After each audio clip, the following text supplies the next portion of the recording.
Shalom Bapak Ibu sekalian, mari kita berdoa. GKK menyapa 27 Desember 2024. Kami datang padamu ya Tuhan, pimpinlah hati dan pikiran kami dalam membaca firman Tuhan. Kami mohon diberkati oleh firman-Mu pada hari ini. Dalam nama Yesus kami berdoa. Amin. Jemaat sekalian, saya akan membacakan dari kitab Amsal pasal 8 ayat 32 sampai 36. Oleh sebab itu, hai anak-anak, dengarkanlah aku, karena berbahagialah mereka yang memelihara jalan-jalanku. Dengarkanlah didikan, maka kamu menjadi bijak. Janganlah mengabaikannya. Berbahagialah orang yang mendengarkan daku, yang setiap hari menunggu pada pintuku, yang menjaga tiang pintu gerbangku.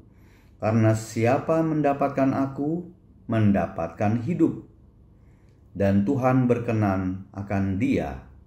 Tetapi siapa tidak mendapatkan aku, merugikan dirinya. Semua orang yang membenci aku, mencintai maut. Saya memberikan tema Tuhan sumber kehidupan. Seringkali umumnya yang namanya manusia termasuk saya, sekalipun sebagai hamba Tuhan, itu menilai pribadi orang dari keburukannya, bukan dari kebaikannya. Padahal kita sendiri termasuk saya, seringkali tidak bijak menjalani hidup kepribadian kita. Mungkin juga di rumah atau siapapun yang mendengarkan firman Tuhan hari ini berkata, "Loh, ini Amsal yang kita bacakan ditulis oleh Raja Salomo, anak Raja Daud." Betul, Salomo berhikmat, Tuhan yang berikan. Tapi kan akhir hidupnya dia juga nggak setia pada Tuhan. Ngapain kita dengerin omongan dia? Nah, Bapak Ibu sekalian, kitab Amsal, yaitu Raja Salomo, penulisnya hidup 900 tahun sebelum Masehi. Dan ada banyak penafsir yang mengatakan kitab Amsal ini selesai ditulis kira-kira 700 tahun sebelum Masehi.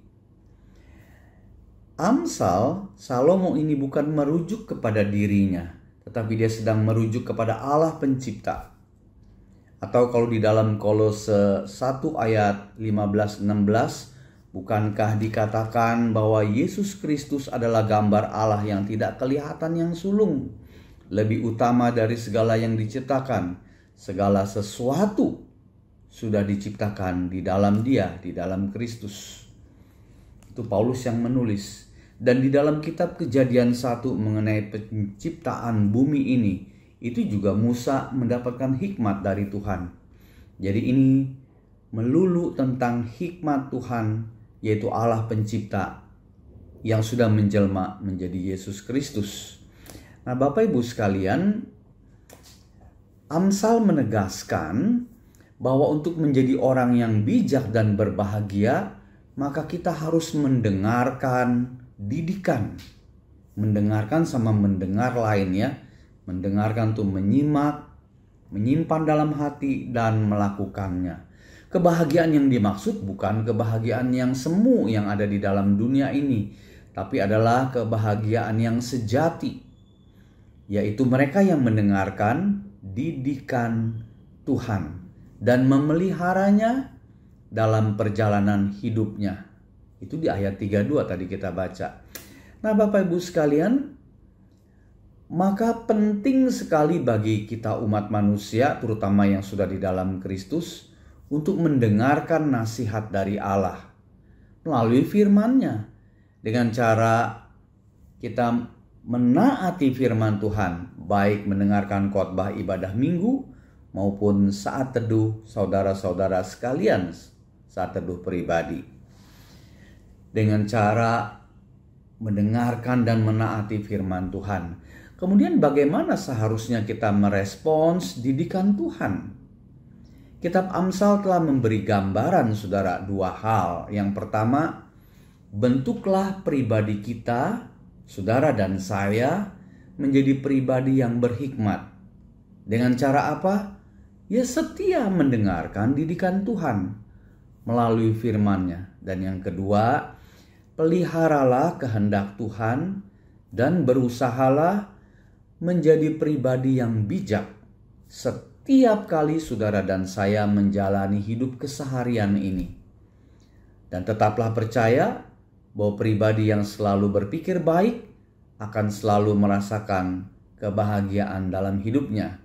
Jadi ingat, sekalipun Kristus Yesus sudah mengaruniakan hidup yang kekal, sudah memberi kemampuan berbuat baik, lakukanlah itu di dalam kehidupan hari lepas hari.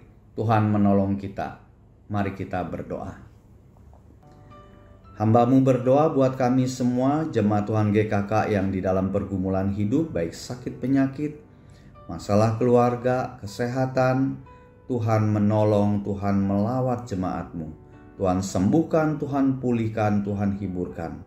Dalam nama Yesus kami berdoa. Amin. Tuhan memberkati.